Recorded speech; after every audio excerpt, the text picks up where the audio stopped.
boleh jadi betul, boleh jadi bohong.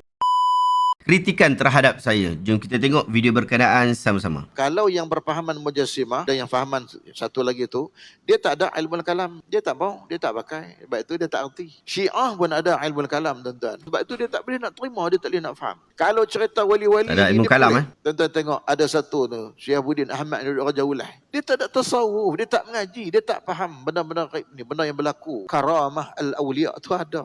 Semua dikomplain-komplain, dihina-hina, dikeji-keji. Tak faham. Kita wajib beriman secara tafsil, beriman sungguh-sungguh dengan terperinci seperti mana yang disebutkan dalam Quran. Tetapi, apa yang tidak disebutkan oleh Al-Quran, tidak ada kewajipan untuk kita mempercayainya. Mengenai karamah yang diceritakan ramai orang, yang dihubung-kaitkan dengan orang-orang tertentu yang dikatakan sebagai wali, macam-macam nama ada dekat situ. Ia adalah berita yang kemungkinan benar, kemungkinan dusta, boleh jadi betul, boleh jadi bohong. Karamah berlaku kepada seorang wali atas keizinan Allah. Jadi kita tak boleh ambil stand percaya membetuluri dalam bab ni. Bahkan keajaiban itu tidak boleh didapati dengan amalan-amalan tertentu dan zikir-zikir tertentu. Ia sepenuhnya atas keizinan Allah. Wali itu juga dia pun tak tahu sebab ini atas keizinan Allah semata-mata dan Allah Ta'ala yang menentukan benda tu berlaku, benda tu tak berlaku. Dia pun tak boleh minta secara khusus dan dia kata, oh confirm aku dapat. Tak boleh. Wali itu bukanlah orang gila yang duduk tepi jalan. Solat pun tidak, hisap rokok merata-rata, pibuh nama wali majzub dan sebagainya. Wali ialah manusia yang sangat kukuh iman dia,